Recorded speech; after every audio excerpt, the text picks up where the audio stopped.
This conference will now be recorded.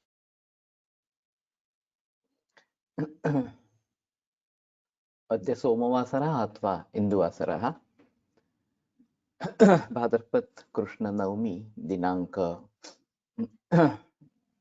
19 September 2022 चरक शारीर सानध्याय 4 शंखं चक्रं जलौकान् दधतमृतघटं चारुदोर्भिश्चतुर्भिः सूक्ष्मस्वच्छातिहृद्यां शुकपरिविलसन् मौलिमम्भोजनेत्रं कालाम्भोदोज्ज्वलाङ्गं कटितटविलसच्चारुपीताम्बराढ्यं वन्दे धन्वन्तरिं तन् निखिलगदवनप्रौढदावाग्निलीलम् प्रौढदावाग्निलीलम् ब्रह्मणो हि समारब्धा मात्रेयाद्येषु पूजिताम् अस्मदाचार्यपर्यन्तां वन्दे गुरुपरम्पराम् आयुर्वेदरतं वन्दे माधवाख्यं महागुरुम् आयुर्वेदामृतं सर्वं शिष्येभ्यो यः प्रदत्तवान् द्रष्टाज्ञानी दृष्टकर्मा कृतकर्मा तथैव च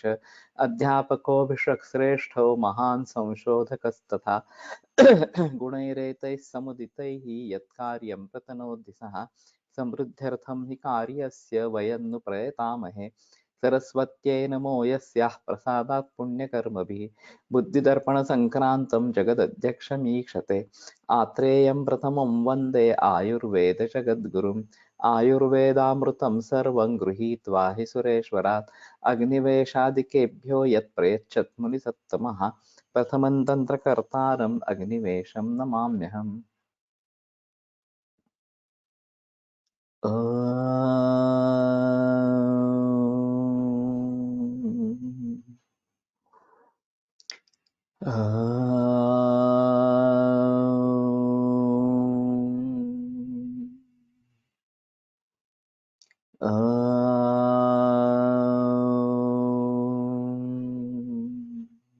ओम शांति शांति शांति। कल सांगली से गोंदवले होकर आए तो ये काफी देर हो गई, 11 बज गए, तो आज थोड़ा जल्दी खत्म करेंगे।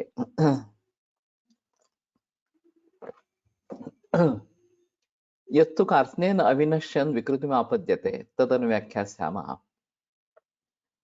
तो पूरा का पूरा बीज अगर दुष्ट नहीं होता है और विकृति निर्माण होती है तो बताते हैं, यदा स्त्रिया दोष प्रकोपणोक्तानि आसेवमनायाः दोषाः प्रकुपिताः शरीरम् उपसर्पन्तः शोणितगर्भाशयैव उपपद्यन्ते न च कार्त्स्नेन शोणितगर्भाशयौ दूषयन्ति तदा इयं गर्भं लभते स्त्री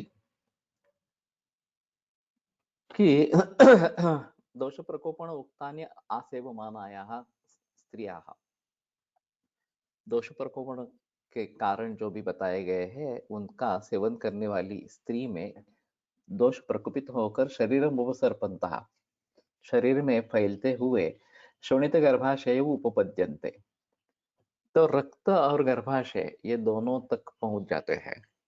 न च कार्त्स्नेन शोणित गर्भाशय दूषयन्ति, और पूर्णतः रक्त और गर्भाशय का दुष्टि नहीं करते हैं। तदा इयं गर्भम लभते स्त्री, तो गर्भ प्राप्त हो जाता है। तदा तस्य गर्भस्य मातृजानाम अवयवानाम अन्यतमः अवयवः विकृतिम आपद्यते एकः अथवा अनेके। तदा तो उस समय उसके जो मातृजा अवयव है गर्भ के, उनमें से एक अथवा अनेक अवयव दूषित विकृत प्रकार से हो जाते हैं। यस्य यस्य अंगावयवस्य बीजे बीजभागे वा दोषाः प्रकोपम् आपद्यन्ते तंतम अवयवम विकृति आविशति। जिस जिस अवयव के बीज या बीज भाग में दोषों का प्रकोप होता है उसमें उसमें विकृति घुस जाती है। यदा ही अस्य शोणिते गर्भाशय बीजभाग प्रदोषम आपद्यते, रक्त में अगर गर्भाशय का बीज भाग प्रदोष निर्माण होता है तदा वंध्याम जनयति, तो वंध्या स्त्री को जन्म देती है। यदा पुनः अस्या शोणिते गर्भाशय बीज भागावयवः प्रकोप प्रदोषम आपद्यते, उसके रक्त में अगर गर्भाशय बीज भाग अवयव प्रदोष हो जाता है तदा पूति प्रजाम जनयति, तो पूति प्रजा ये निर्माण करती है। यदा तो अस्याः शोणिते गर्भाशये भागावयवः स्त्रीकरणाञ्च शरीरे बीजभागानाम् एकदेशः प्रदोषमापद्यते तदा त्याकृतिभूयिष्ठाम् अस्त्रियं वार्तां नाम जनयति तां स्त्रीव्यापदम् आचक्षते। तो गर्भाशय बीजभाग अवयव स्त्रीकरणांच शरीर बीजभागानाम् एकदेशः प्रकोपम प्रदोषमापद्यते, और स्त्री बीज भाग निर्माण करने वाला एक देश इसका प्रदोष इस प्रकार का हो जाता है। तदा त्याकृति भूयिष्ठाम अस्त्रियम वार्ताम नाम जनयति, तो आकृति जैसे स्त्री आकृति जैसे दिखने वाली लेकिन जो वास्तव में स्त्री नहीं है इस प्रकार की वार्ता नाम को वो निर्माण करते हैं, तम ताम स्त्री व्यापदम आचक्षते, तो उसको स्त्री व्यापद इस प्रकार का कहते हैं। अवशिष्ट प्रश्न से उत्तरम दर्शयितुम आह यतस्तु इत्यादि।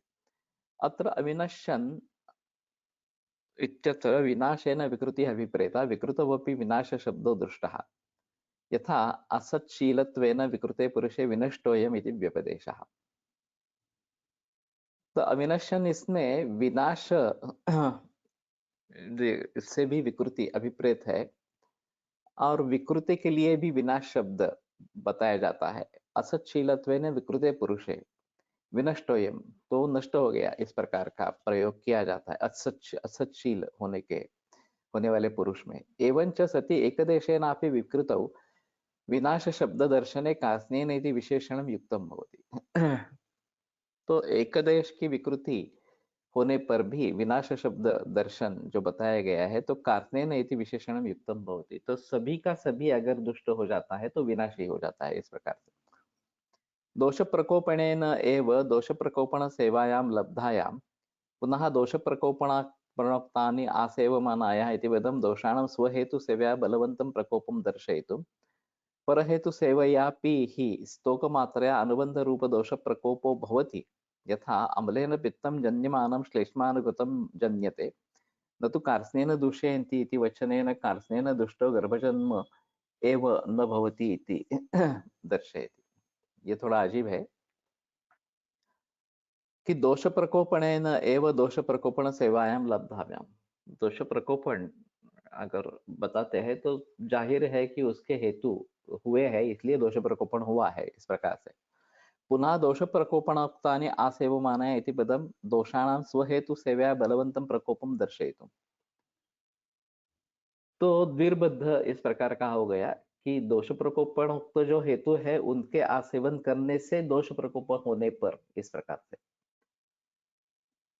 तो बलवान इस प्रकार का दोष प्रकोप है, ये बताते हैं इस प्रकार से। अनुबंध रूप दोष प्रकोपो भवति। दूसरा हेतु सेवन करने से स्तोक मात्र या अनुबंध रूप दोष प्रकोप होता है, ये थोड़ा अजीब उदाहरण है। यथा अम्लेन पित्तम जन्यमानम श्लेष्मानुगतम जन्यते, जैसे अम्ल रस से निर्माण होने वाला पित्त, ये कफानुगत पित्त निर्माण होता है। वैसे देखा जाए तो अम्ल रस से कफ भी निर्माण होता है, क्योंकि वो महाभूतों पर निर्भर है। क्षमाग्निक्ष्माम्बुते, तो क्षमा और अंबु, पृथ्वी और जल, इनके सहायता से अग्निक्ष्मा, सॉरी, अग्नि और क्षमा, अग्नि और पृथ्वी के दोनों के अधिक होने से अम्ल रस की निर्मिति वाग्भट के अनुसार होती रहती है। तो उसमें अग्नि जो है वो पित्त को बढ़ावा देने वाला, और पृथ्वी जो है वो कफ को बढ़ावा देने वाली, इस प्रकार की है। अब यहाँ दोनों का प्रकोप होता है, कफ और पित्त का। तो इनका कहना है कि एक अनुबंध रूप है और एक मुख्य रूप है, तो उसमें पित्त प्रकोप होता है, ये एक बात हुई। लेकिन वो सिर्फ पित्त का प्रकोप नहीं होता, उसके साथ कफ का भी प्रकोप होता है। अब यहाँ पित्त की बात चल रही है, इसलिए शायद पित्त प्रकोप के लिए उदाहरण इस प्रकार का दिया है। लेकिन दूसरी जगह अगर हम अम्ल रस से कफ प्रकोप की बात करते हैं, तो उसमें भी ऐसा ही रहेगा कि इसमें केवल कफ प्रकोप नहीं होगा, उसके साथ पित्त का भी प्रकोप होगा। तो वास्तव में अम्ल रस में पृथ्वी और अग्नि ये दो महाभूत होने के कारण उससे दोनों प्रकार के प्रकोप होते हैं, तो कफ का भी होता है, पित्त का भी होता है, यही सही है। इसमें एक अनुबंध रूप कौन है और मुख्य कौन सा है, ऐसा बताना काफी मुश्किल इस प्रकार का रहेगा। न तु कार्त्स्नेन दूषयन्ति इति वचनेन कार्त्स्नेन दुष्टो गर्भजन्म एव न भवति इति दर्शयति। तो सभी का सभी दुष्ट हो जाए तो गर्भजन्म ही नहीं होगा। मातृजानाम् इति त्वग्लोहितादीनाम् अन्यतमः इति जातौ एकवचनं, तत्रापि एकः, तत्रापि अवयवः अन्यतमः, तत्र एको अपि अवयवः अन्यतमः अथवा अनेके, तथा अनेके अथवा अन्यतम शब्देन प्रोक्ताः। तो एक या अनेक इस प्रकार से अवयव उसमें दूषित इस प्रकार से हो सकते हैं। अतएव एकोऽथवा अनेके इति अन्यतम विवरणम् उपपन्नं भवति। तो एक या अनेक इस प्रकार का विवरण उपपन्न होता है। अन्यथा तो अन्यतम पदेन एकस्यैव अवयवस्य गृहीतत्वात् अनेके इति विवरणम् असंगतं स्यात्। नहीं तो कोई भी एक अवयव इस प्रकार से अगर कहेंगे तो एक ही अवयव दूषित होगा, तो अनेक ये जो विवरण है वो असंगत इस प्रकार का हो जाएगा। कुतः पुनः एकस्य अनेकस्य वा विकृतिर्भवति इत्याह यस्य इत्यादि। बीजे इति कृत्स्ने एव आरम्भके बीजे, बीजभागे वा इति अवयवबीजस्य एकदेशे। तो संपूर्ण अवयव का आरंभ का जो बीज है या उसका एक भाग, बीज बीजस्य एकदेश, अवयव बीजस्य एकदेशे, एतां विकृतिमेव शृङ्गग्राहित्यतया वक्तुमः यदा इत्यादि। शोणित इति आर्तवे गर्भजनको बीजभागो गर्भाशय बीजभागः, किं वा गर्भाशयस्य तथा बीजस्य च आर्तवरूपस्य जनको भागः। गर्भाशयार्तवे च मातृजावयव मध्ये पतिते शोणितजन्ये एव।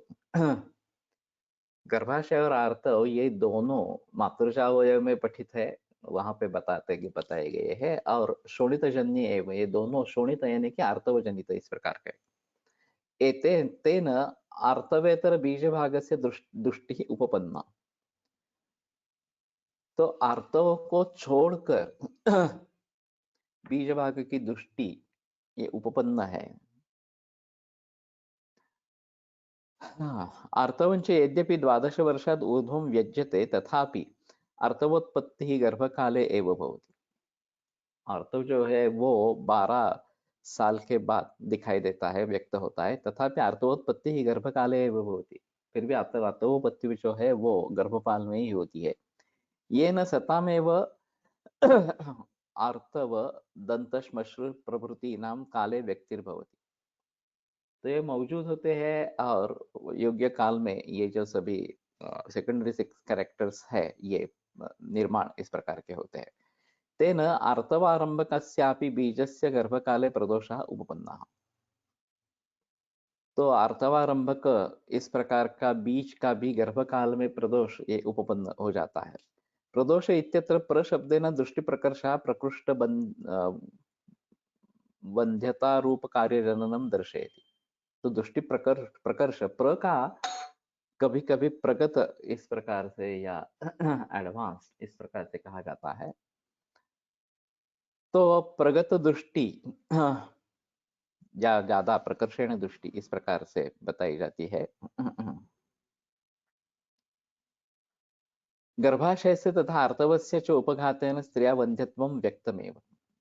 गर्भाशय और आर्तव इन दोनों का उपघात होने से व्यंधत्व जो है स्त्रियों में स्पष्ट है। गर्भाशय बीज भागावयवः इत्यत्रापि पूर्ववद व्याख्येय। तो गर्भाशय बीज भाग इसमें भी यही सिलसिला चलना चाहिए कि थोड़ा सा ही अंश अगर उसमें से दुष्ट होता है तो उतनी ही दुष्टि पाई जाएगी इस प्रकार से। अवयव शब्देन गर्भाशयस्य आर्तवस्य च एकदेशः यह उच्यते। तो यहाँ पे अवयव शब्द का मतलब गर्भाशय या आर्तव का एक देश ऐसा बताना चाहिए। पूति प्रजामति म्रियमाणापत्याम पूति प्रजा ये म्रियमाण अपत्य इस प्रकार के। अन्य तो क्लिन्नांग प्रत्यंगाम पूति माहु। अंग प्रत्यंग अगर क्लीन न है तो उसको पूती इस प्रकार से कहते हैं। नहीं, ये मेरे ख्याल में षंडत्व अगर जहाँ पे है वहां पे एक बार देखना पड़ेगा। अन्य तो हाँ, स्त्रीकराणाम शरीर बीज भावाना भागानाम इति स्त्रीत्व व्यंजक स्तन उपस्थ लोमराज्यादि जनक बीज भाग स्तन उपस्थ लोमराज्यादि जनक बीज भाग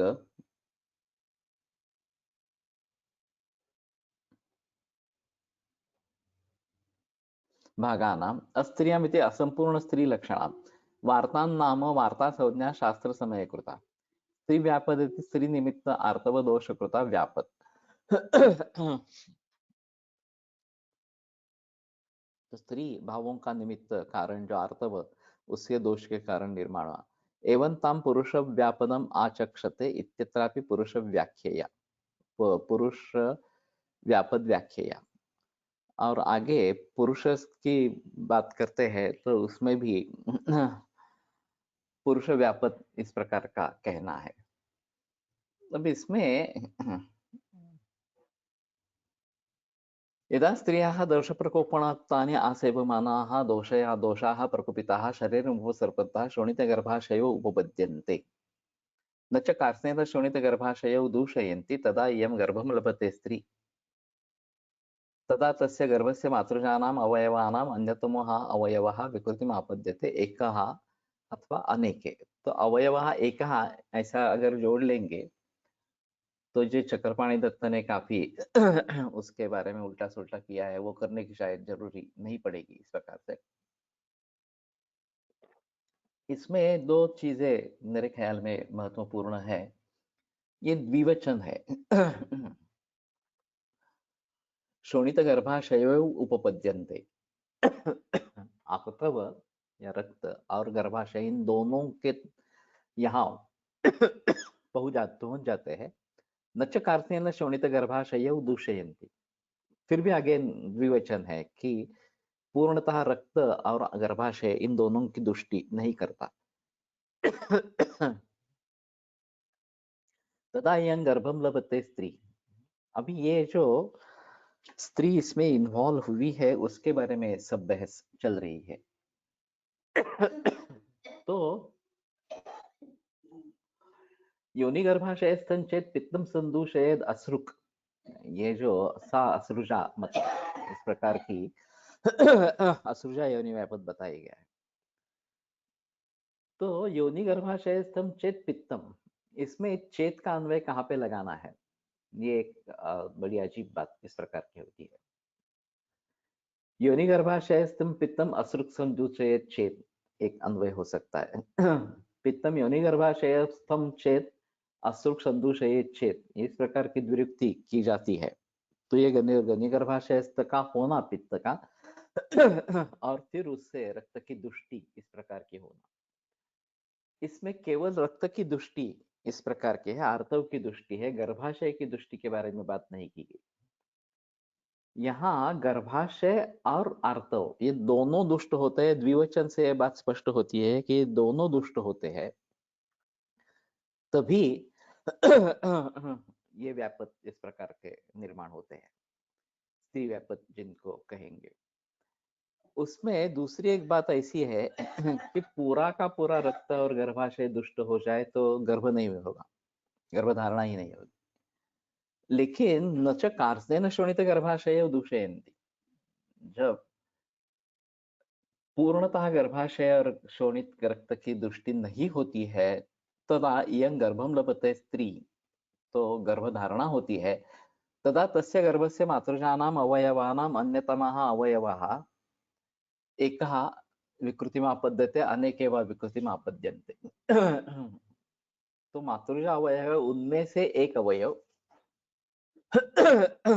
अन्यतमः एकः अवयवः इस प्रकार से। तो अन्यतम का मतलब जो बहुत सारे अवयव है उसमें से एक इस प्रकार सा अथवा अनेक इस प्रकार से अन्वय अगर करते हैं तो वो करने की जरूरत नहीं रहेगी। यस्य यस्य हि अवयवस्य बीजे बीजभागे वा दोषाः प्रकोपम् आपद्यन्ते।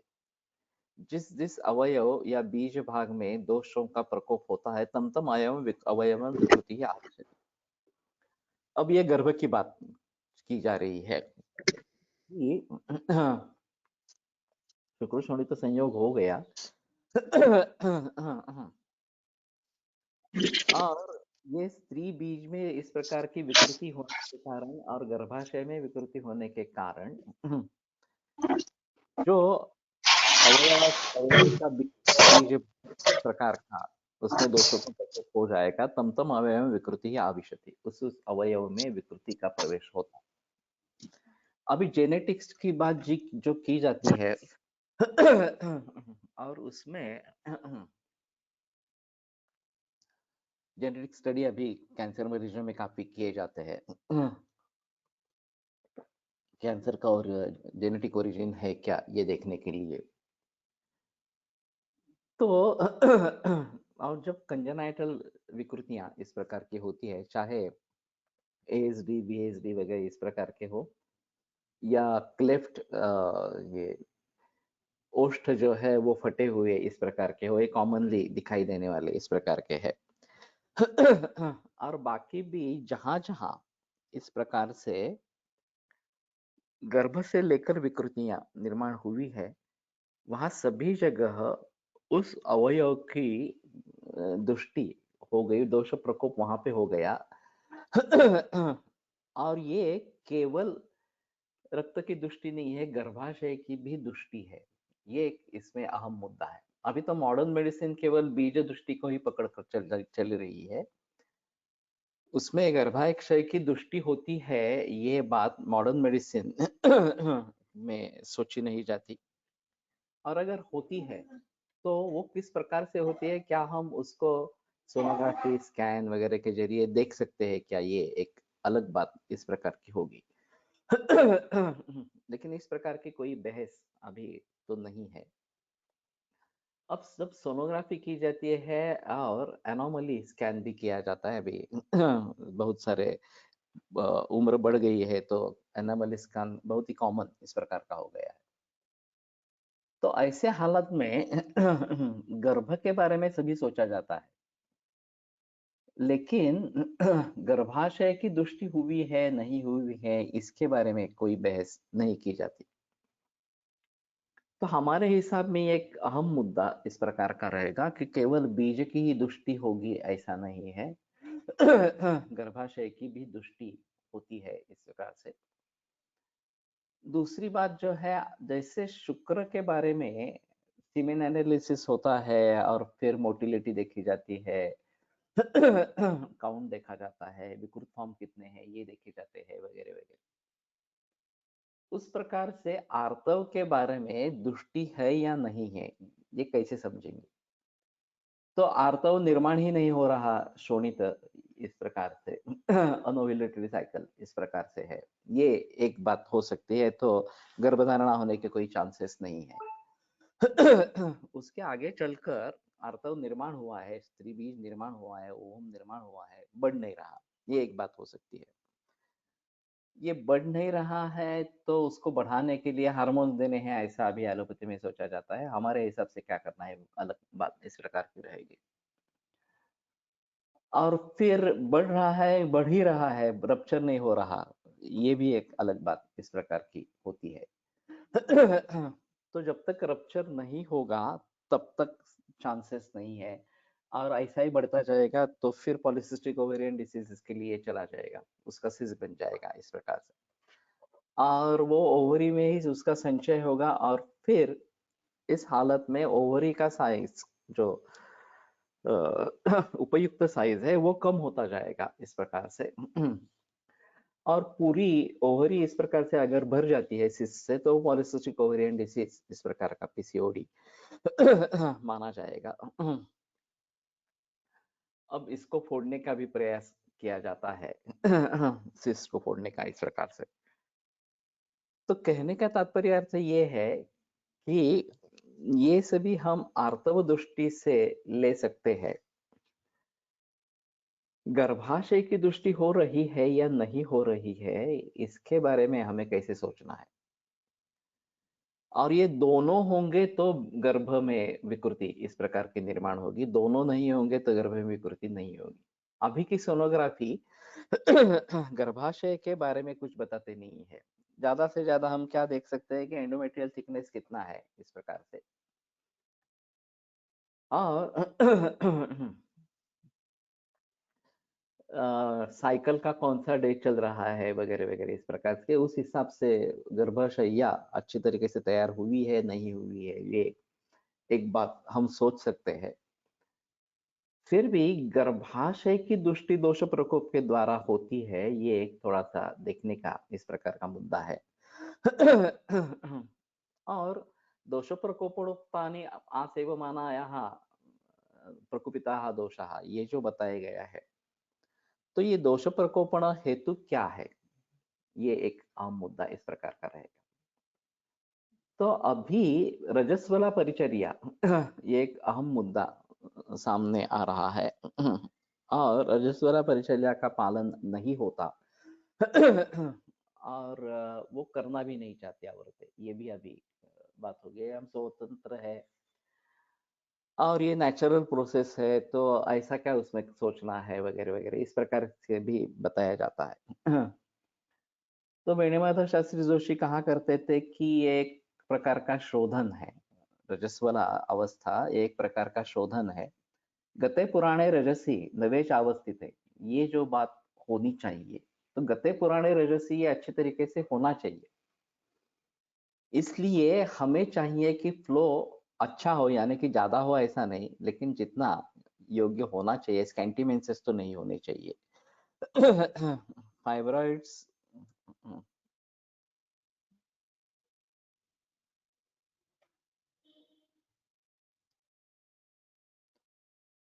म्हणून प्रत्येक स्त्री शोषण करताना शोधन उत्तरबस्ती करणे कंपल्सरी करायला हवे। फायब्रॉइड्स गर्भाशय विकृतीमध्ये येत नहीं का? येऊ शकेल। वो हो सकता है कि फाइब्रॉइड गर्भाशय विकृति में हम काउंट कर सकते हैं।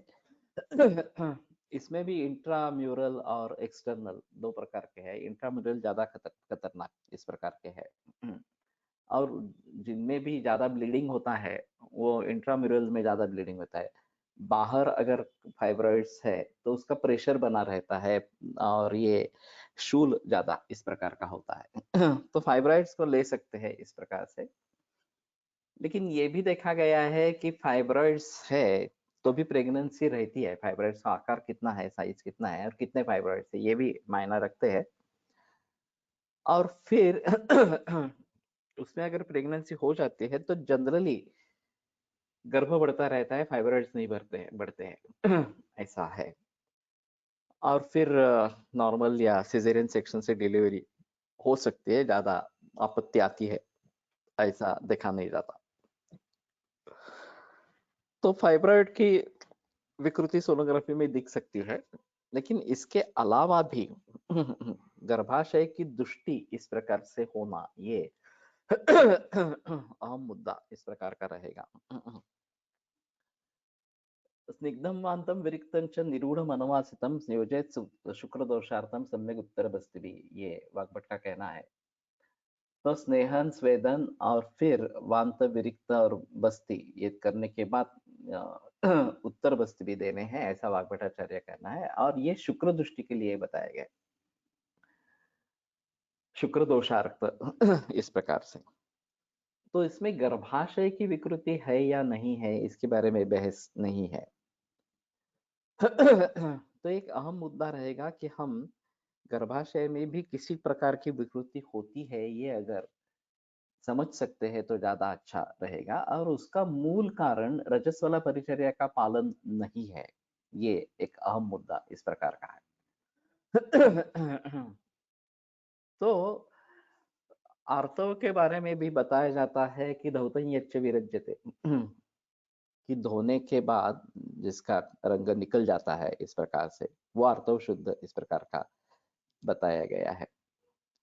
अब बात यह है, पुराने जमाने में केवल वस्त्र का प्रयोग इसमें होता था और वो धोना घर पे ही होता था इस प्रकार से। तो बाइकोमिएट यूटेरस बाइकॉर्नी यूटेरस। लेकिन ये तो पता पहले से ही होगा, गर्भधारणा होने के पहले इस प्रकार का यूटेरस है, बाइफिड यूटेरस इस प्रकार का भी बताया। मेरे पास एक अजीब केस थी कि इस प्रकार का बाइफिड यूटेरस था और फिर भी प्रेगनेंसी रही, और फिर दो सलाहें मिल गई कि अबॉर्ट कर दो, और दूसरा कहना था कि कंटिन्यू कर सकते हैं, देखते हैं आगे क्या होता है इस प्रकार से। और उसको इसके साथ में माइट्रल वाल्व स्टेनोसिस भी था। तो उसने निर्णय लिया कि मैं प्रेगनेंसी कंटिन्यू करूंगी। प्रेगनेंसी कंटिन्यू हो गई। 7वें महीने में कार्डियोलॉजिस्ट का कहना था कि कम से कम बलून एंजियोप्लास्टी तो करो, क्योंकि ये सहन नहीं कर पाएगी प्रेगनेंसी में जो हार्ट की कंडीशन है उसके हिसाब से सहन नहीं कर पाएगी। तो काफी बहस हुई इसकी, और फिर मैंने कहा कि ठीक है, बलून एंजियोप्लास्टी है तो वही करते हैं, आगे देखेंगे क्या होता है। तो 7वें महीने बलून एंजियोप्लास्टी हो गई और फिर 90वें महीने में नॉर्मल डिलीवरी हुई और कुछ भी तकलीफ नहीं हुई। उसको कोई गायनेकोलॉजिस्ट लेने के लिए तैयार नहीं था कि ये कॉम्प्लिकेशंस में जा सकती है, तो हम रिस्क नहीं उठाना चाहते इस प्रकार से।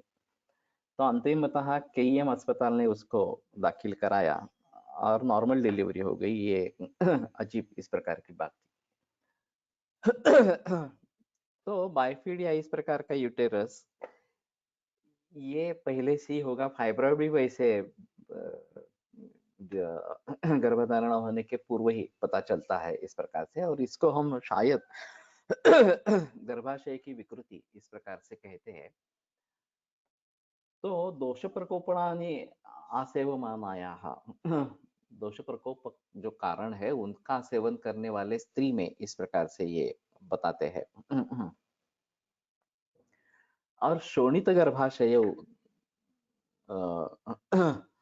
दूषयंती, रक्त और गर्भाशय दोनों की दृष्टि होती है। तो मेरे ख्याल में अभी जेनेटिक्स का जो सब विषय चल रहा है वो केवल जीन्स के बारे में या फिर बीज के बारे में चल रहा है। गर्भाशय के बारे में कुछ उसमें बहस इस प्रकार की नहीं है। तो ये आधार है गर्भाशय उस बीज का, तो उसकी भी दृष्टि हो सकती है दोषों से। इस प्रकार से दोनों की दृष्टि होती है ऐसा कहना है। और फिर वो कितनी दृष्टि वे आगे जब जो वर्णन है वो बीज बीज भागा वह इस प्रकार का है, वो बीज के बारे में ही बताते हैं, क्योंकि उसी से आगे गर्भ बढ़ने वाला है। लेकिन मूलतः गर्भाशय और आर्तव ये दोनों की दृष्टि अपेक्षित है। ये एक अहम मुद्दा इसमें से निकल आएगा। वैसे भी सीमेन एनालिसिस में केवल शुक्र के बारे में सोचा जाता है। पुरुष के वृषण के बारे में सोचना है नहीं सोचना है, ये आगे का पढ़ेंगे तो शायद उसके बारे में पता चलेगा। तो रजस्वला परिचर्या के बारे में बहस होना ज्यादा जरूरी इस प्रकार का होगा। अभी काफी स्त्री वैद्य है और सीखने वाले भी विद्यार्थियां संख्या ज्यादा है कि अबाउट 80-85% फीमेल स्टूडेंट्स है और केवल 10-15% इतना ही मेल स्टूडेंट्स है। अभी ये सभी मेडिकल में यही प्रमाण चल रहा है इस प्रकार से। तो इसके बारे में सर्वे होना, जागरूकता निर्माण करना, ये एक अहम मुद्दा इस प्रकार का रहेगा। और सैनिटरी पैड्स का प्रयोग करना है या वस्त्र का प्रयोग करना है या कप जो बताया जाता है उसका कुछ प्रयोग करना है। और हमें एनवायरनमेंट के बारे में भी सोचना है। अभी इन्होंने 3 अलग करना शुरू कर दिया है कि ड्राई इस प्रकार का कचरा, वेट इस प्रकार का कचरा, और सैनिटरी कचरा, ये भी अब कारपोरेशन ने किया है। तो मैंने पहली बार देखा ये 3 प्रकार का हो रहा है इस प्रकार से। तो एक अच्छी बात है अगर सैनिटरी का अलग कर रहे हैं इस प्रकार से। और बच्चों के नैपीज और सैनिटरी पैड्स ये बहुत कॉमन है इस प्रकार से। और बूढ़े और वृद्ध लोगों में शायद ये इस प्रकार के नैपीज का प्रयोग नैपीज नहीं कहते उसको, तो उसका प्रयोग होता रहता है, लेकिन वो बहुत ही प्रमाण कम है। बच्चों का और औरतों का ये बहुत ज्यादा प्रमाण है। और खास करके जहाँ पे लेडीज हॉस्टल्स है, हमारे यहाँ बहुत सारे लेडीज हॉस्टल्स है, तो ये बड़ी समस्या उन लोगों की है। शुरू में ये टॉयलेट में फेंका करते थे, तो टॉयलेट्स ब्लॉक हो जाना, ड्रेनेज ब्लॉक हो जाना, ये काफी कॉमन समस्या इस प्रकार की थी। अब उसके बारे में बता बता के उसमें थोड़ा परिवर्तन इस प्रकार का आया है। तो इको फ्रेंडली होना ये जरूर ज्यादा इस प्रकार का होगा, और बार बार वही वस्त्र का अगर हम प्रयोग करते हैं तो बार बार वस्त्र को फिर से करना है। मैंने एक बीच में ऐसा बताया था कि एक फ्यूमिगेटर निर्माण करते हैं कि जिसमें ये फ्यूम्स वगैरह इस प्रकार धुआं निकलेगा, वो थोड़ा सा वेंटिलेशन उसको हो लेकिन वो ढका रहेगा और फिर ये जल्दी सूख भी जाएगा और गंध भी नहीं होगा, और ढका होने से कारण कोई लज्जा की बात इस प्रकार की नहीं होगी। तो एक इनोवेटिव स्टार्टअप हो सकता है इसके बारे में। फिर भी उतना आसान नहीं है उसका प्रचार प्रसार करना। ये कप्स की बात की जाती है, वो ज्यादा बेहतर ऑप्शन है ऐसा अभी बताते हैं। उसको रीयूज भी कर सकते हैं ऐसा मैंने सुना था, अभी मालूम नहीं मुझे इसके बारे में। तो ये एक बात हो सकती है डायपर्स फॉर एडल्ट्स, हाँ, तो ये बात हो सकती है इस प्रकार से। और बच्चों की नैपी के बारे में तो काफी मुश्किल मामला इस प्रकार का है। तो वो भी एक अलग बात इस प्रकार की रहेगी। और इन सभी का वातावरण के दृष्टि से बड़ा संबंध है, वातावरण को बिगड़ने के लिए बड़ा संबंध है। जब तक ये इस प्रकार के वस्त्र का प्रयोग होता रहता था, बालकों के बारे में भी दुपट वस्त्र का ही प्रयोग प्रचलन में था। और ये सैनिटरी नैपकिन्स और ये नैपीज और डायपर्स ये काफी बढ़ गए हैं। इस तरीके से लोगों को आसान लगता है करने के लिए, ये धोने वेने की बात नहीं होती है। और फिर उससे पर्यावरण की दृष्टि होती रहती है, ये एक अलग बात इस प्रकार की रहेगी। धौतं यच्च विरज्यते, ये हम देख नहीं सकते अभी, क्योंकि कपड़ों का या वस्त्रों का प्रयोग ही नहीं है। तो पुराने जमाने में ये हम पूछ सकते थे कि उसका दाग धब्बा रहता है क्या धोने के बाद या नहीं रहता है, इस प्रकार के। तो ये भी एक आर्तव दृष्टि का लक्षण इस प्रकार का माना जाएगा। ग्रथिला आर्तव है ये भी बताया गया है, उसके लिए चिकित्सा भी बताई गई है। ज्यादा पतला है या फिर दिन में कितनी बार पैड बदलना पड़ता है, ये भी एक बात आवश्यक होगी इस प्रकार से। तो स्राव कितना है, कम है, बहुत ज्यादा है, वगैरह वगैरह, ये भी बात देखनी चाहिए। और एक दूसरी कॉमन चीज है कि 3 दिन का ही स्राव अपेक्षित है ग्रंथों के अनुसार। चतुर्थेन्नी ततः स्नात्वा, चौथे दिन स्नान करके पति का दर्शन करना है और फिर उस रात में समागम करना है, ऐसा धर्म के अनुसार बताया गया है। ये जो दिलीप राजा की बात कही गई है, पुराशक्रम उपस्थाय तवोर्विम प्रतियास्यता आसीत कल्पतरुच्छायाम आश्रिता सुरभिपति धर्मलोपभयाद राज्ञीं ऋतुस्नाताम इमाम स्मरन् प्रदक्षिण क्रियाहायाम तस्यां त्वं साधुनाचरः। कि ये सुदक्षिणा उसकी रज प्रवृत्ति पूरी हो गई, आज चौथा दिन है, और फिर अगर समागम नहीं होगा तो धर्मलोक होगा। तो ये भी अजीब बात है। तो तीसरे दिन वो पूरी तरीके से रुक जाता है, चौथे दिन सुबह स्नान करके समागम के लिए औरत तैयार हो जाती है। अभी किसी को भी पूछेंगे तो 4-5 दिन तो कॉमन है, 3 दिन का किसी भी किसी का भी खत्म नहीं होता। तो ये अजीब इस प्रकार की बात है। और हमारे हिसाब में चांद्रमास है, तो 28 दिन का साइकिल ये नॉर्मल साइकिल इस प्रकार का कहा जाएगा।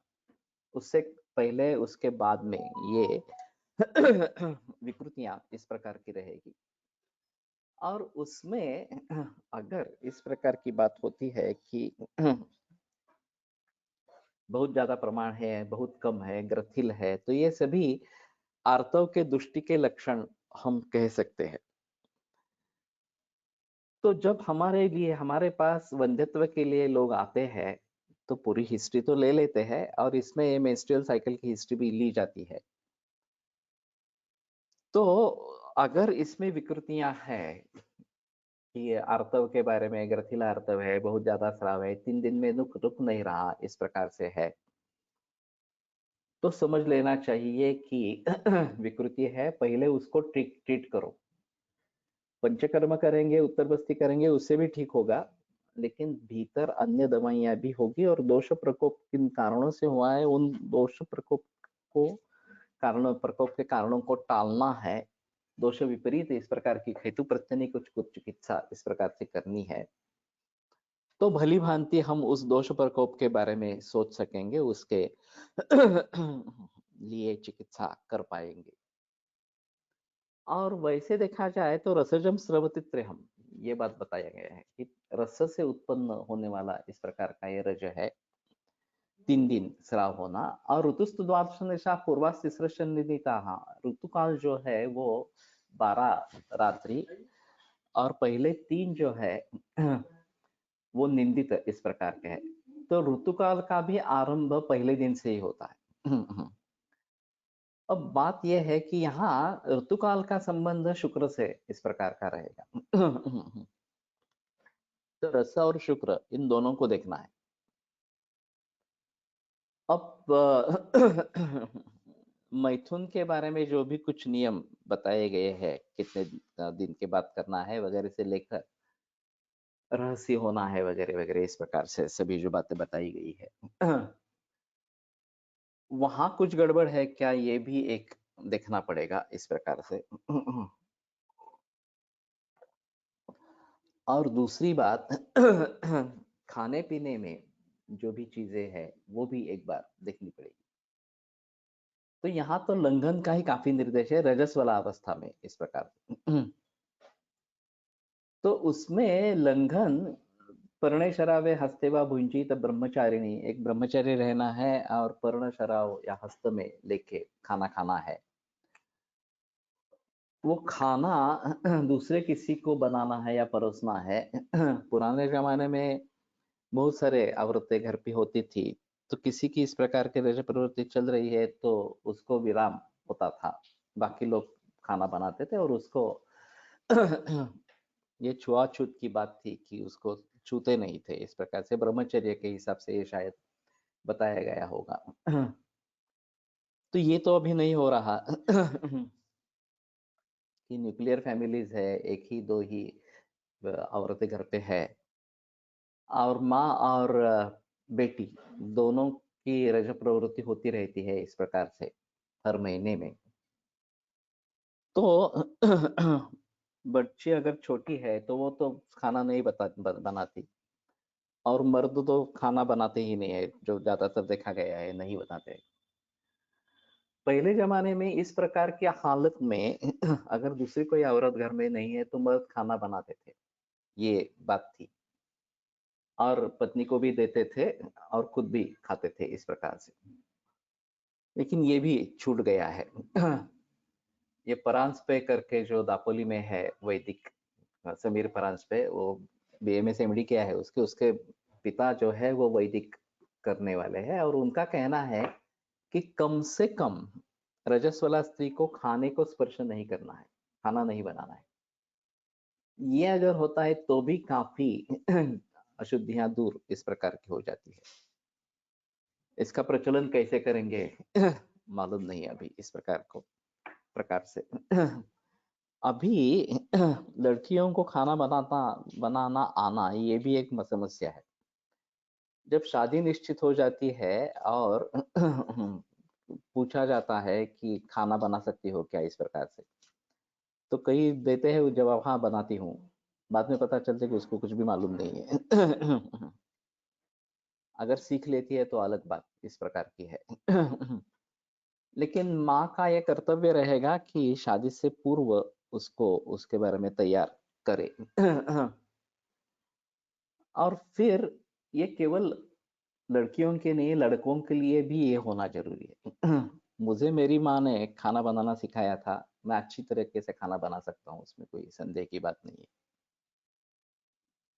तो दोनों जब पिता और माता या बाहर गांव गए थे यात्रा के लिए, काशी या बैतर केदार वगैरह वगैरह, तो बहन की भी शादी हो गई थी और फिर उस हालत में घर में खाना बनाना मैंने सीख लिया था, करते थे। और बाकी औरतें भी आती थी, ये मेड आते थे, ये भी एक अलग बात इस प्रकार की है। तो कहने का तात्पर्य अर्थ ये है कि ये रजस्वला परिचर्या का ये एक अहम अंग इस प्रकार का है। उसका खाना बिल्कुल कम इस प्रकार का होना चाहिए। अभी खाना नियमित रूप से होता है, उसमें कम वगैरह ऐसा कुछ नहीं होता। रूखा खाना है ये जो बताया गया है, ये भी नहीं होता। और विश्राम होने की जो आवश्यकता है, ये भी नहीं होता। ये जो वर्सेकर भावे उनकी जो फार्मेसी थी, उसमें जो औरतें काम करती थी, उनको रजस्वला अवस्था में पूरी तरीके से विश्राम करने के लिए कहा जाता, तो उनको आने ही नहीं देते थे। औषधियां बनाते समय उनका स्पर्श नहीं होना है, ऐसा मानना था। तो सिर्फ वो घर से बता देंगे फोन करके कि मैं नहीं आ रही हूँ 3 दिन के लिए, तो वो चलता था इस प्रकार से। अभी भी जब अचार बनाना है, तो ये बात होती है कि रजस्वला घर पे न हो या उसका स्पर्श न हो, तभी अचार बनता है। और लोगों का कहना है कि इस प्रकार से अचार बनाते हैं तो वो खराब हो जाता है इस प्रकार से। तो कहने का तात्पर्य अर्थ ये है कि रजस्वला के बारे में, परिचर्या के बारे में, उसके पूर्व में थोड़ा स्त्री वैद्यों में बहस होने की आवश्यकता इस प्रकार की है।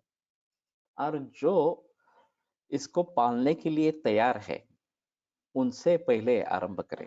मुझे आश्चर्य लगा था, बालाजी तांबे का जो आश्रम है कामशेत में, उसमें फॉरेनर्स काफी आते हैं। अभी मालूम नहीं बालाजी तांबे के देहांत के बाद क्या हुआ है। तो वहां भोजन की अलग व्यवस्था थी रजस्वला अवस्था के लिए। तो वीमेन इन मेंसेस ऐसा एक अलग पंडोल रहता था। और जिनका मेंस्ट्रुअल साइकिल चल रहा है, वो वहां पे जाकर खाना ले ले, वो बाकी लोगों के साथ खाना मत ले, इस प्रकार का वहां पे किया था। और लोग करते थे इसमें। विदेशों में इसके बारे में ज्यादा बहस हुई है और उसका स्टडी किया गया है। अभी ये ऑरा स्कैन भी करते हैं इस प्रकार से। हमारे यहाँ बड़ों का भोजन तो रजस्वला नहीं बनती, लेकिन अपने बच्चों को तो माँ ही बना कर देती है। तो क्या बच्चों के लिए भी माँ का भोजन नहीं बनाना चाहिए? नहीं बनाना चाहिए। नाना नानी दादा दादी अगर घर पे है, या फिर चाचा चाची चाची वगैरह इस प्रकार से है, तो उससे बात होती है। ननंद भी अगर है तो भी उससे भी बात हो सकती है, बड़ी बहन कोई हो इस प्रकार से। उसको स्पर्श नहीं करने देना है, ऐसा मानना था उस प्रकार से। ये अन्न दूषित हो जाता है। और इसके ऑरा स्कैनिंग हुए हैं इस प्रकार से, अन्न दूषित होता है, पानी दूषित होता है इस प्रकार से। तो ये एक अहम मुद्दा रहेगा कि आर्तव दृष्टि किन किन कारणों से होती है, ये थोड़ा देखना पड़ेगा। और रजस्वला परिचर्या होने के बाद जब ऋतुकाल का आरंभ होता है, वास्तव ऋतुकाल का, मैथुन करने योग्य, तो नरम विशेषात क्षीराज्यैर मधुरौषध संस्कृते नारीं तैलेन वाशेश्च पित्तलैः समुपाचरेत्, ये निर्देश है। तो तेल और माश ये स्त्री के लिए, और मधुरौषध संस्कृत सिद्ध क्षीर वगैरह इससे पुरुष के बारे में आहार करना है, ये बात वहां पे बताई गई है। तो वो भी नहीं होता अभी। हम रोजाना ही खाना खाते रहते हैं, ऐसे में एकल परिवार में क्या करें? पुरुषों को सीख लेना चाहिए और उसके लिए समय निकालना चाहिए।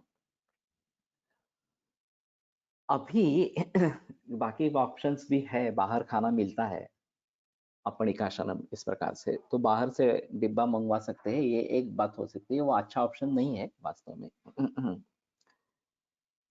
लेकिन ये बात हो सकती है कि बाहर से खाना इस प्रकार का मंगाया जाए, अगर घर में बनाने की सुविधा नहीं है, समय नहीं है इस प्रकार से, तो इसके बारे में ज़रूर सोच सकते हैं। तो कॉम्प्रोमाइज़ कहाँ पे कैसे करना है, इसके बारे में सोचना पड़ेगा।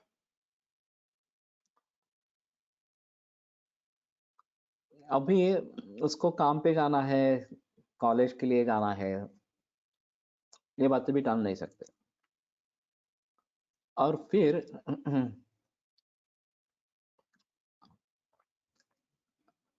रजस्वला को छूना नहीं है, ये भी बात अभी नहीं होती है। हम क्लिनिक में जाकर बैठते हैं, औरतें काफ़ी आती है और जब पूछ लेते हैं कि ब्लीडिंग कब हुआ या मेंस्ट्रुअल साइकिल कब हुआ, तो बताती है नहीं, कल से ही शुरू हुआ है। इस प्रकार के स्थिति में फंडसलकर ने एक अनुभव बताया था। उनके ऊपर तो संस्कार ये बहुत ही पुराने और बहुत गहरे संस्कार, हर्डीकर के बारे में भी वही स्थिति थी। तो उन्होंने नाड़ी देखी, पूछा, और जब बताया कि नहीं मेंस्ट्रुअल साइकिल चल रहा है अभी, तो उन्होंने तुरंत हाथ छोड़ दिया और उनको गुस्सा आ गया। तो उन्होंने बताया कि अगर ऐसी स्थिति है तो तुम खुद मत आना और किसी के जरिए मुझे संदेशा भेज देना, मैं बता दूंगी। अब वो औरत भी क्रुद्ध हो गई। अजीब बात थी। और फिर वो बोल के गई कि मुझे बहुत तकलीफ हो रही थी इसलिए मैं आई थी। दवा तो दे दी सर ने उसको उस प्रकार से। फिर तुरंत जाकर स्नान किया। हर्डीकर के यहाँ तो उन्हों जो सभी क्या नीचे डाले हुए इस प्रकार के कारपेट्स वगैरह, उसको भी धोना पड़ता था। उसके बाद मरीज को देखते ही नहीं थे। इस प्रकार का रजस्वला का स्पर्श हो गया तो क्लिनिक बंद। वो खुद स्नान करते थे और ये बाकी कारपेट वगैरह भी धो देते थे इस प्रकार का। तो ये उनके ऊपर जो संस्कार बचपन से हुए हैं उसके आधार पर है। अब तो ये बात नई पीढ़ी में नहीं रही है और मैं भी ज्यादा बाहेर जाणारे जेवण पण रजस्वला संगे बनवलेले असू शकते, ये बात होती है। लेकिन अभी ज्यादातर पुरुष ही आचार्य होते हैं, महाराज होते हैं, बड़े बड़े जो होते हैं। जो घरेलू है उसमें औरतें बनाती रहती है, ऐसा ही थोड़ा सा है। और वो रजस्वला अवस्था में हो सकती है। इस समय भोजन बनाने से बच गए तो स्त्रियां बाकी के घर के काम इकट्ठा कर लेती है, कपड़े धोना आदि। वो भी नहीं होना है, उसको विश्राम ही करना है वास्तव में। अभी मुझे लगता है कि 3 दिन में रुकता नहीं है, ये एक बड़ी समस्या है। जितने भी मैंने हिस्ट्री ली है उन सभी में 4 5 दिन 6 दिन तक चलता रहता है और लोग मानते हैं कि नॉर्मल है। उसमें कोई गलती है इस प्रकार की बात नहीं है। तो ये बात वास्तव में सही नहीं होनी चाहिए। और अगर हम इस प्रकार से कर सकते हैं कि लोग कम से कम खाना मत बनाए, पानी को मत छुए, उसका पानी अलग दिया जाए इस प्रकार से। और किसी को ये खाना बनाने की जिम्मेदारी उठानी पड़ेगी। और न्यूक्लियर फैमिलीज में काफी मुश्किल इस प्रकार का मामला हो गया है। उससे ज्यादा मुसीबत साइकोलॉजी की है कि ये नेचुरल है, ये सब झूठी बातें हैं, ये करने का कोई मतलब नहीं है, इस प्रकार से अगर औरतों की भावना है और हम स्वतंत्र है अभी इस प्रकार से। अमेरिका में मैंने एक देखी थी भारतीय औरत। वो जानबूझकर देवालय में जाती थी रजस्वला अवस्था में।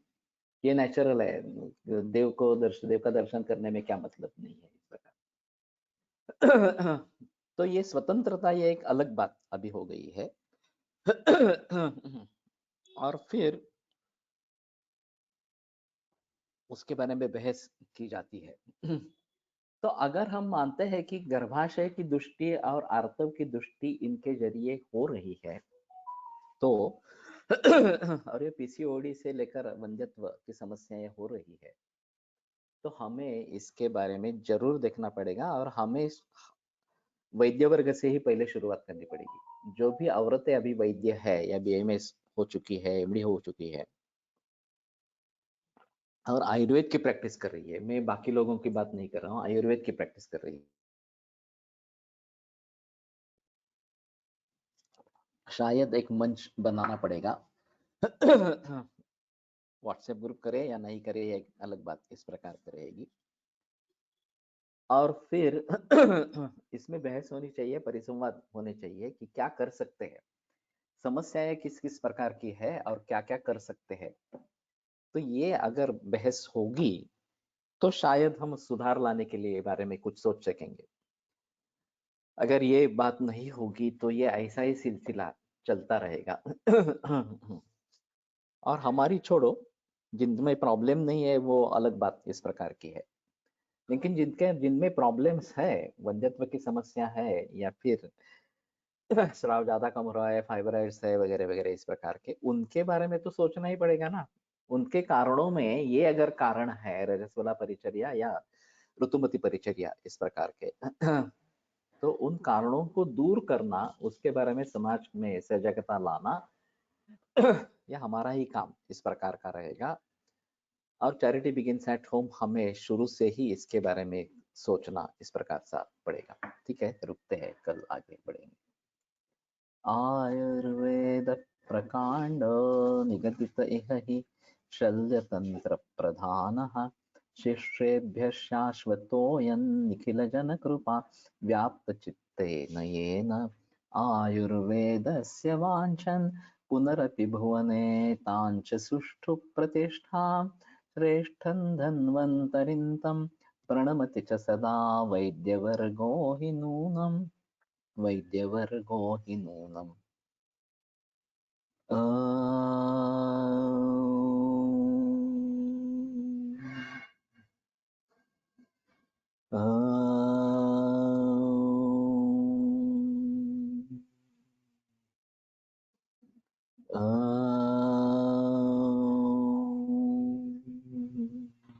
ओम शांति शांति शांति। विरम्यते व्याख्यानव्यापारात्। श्वः पुनरपि मिलिष्यामः।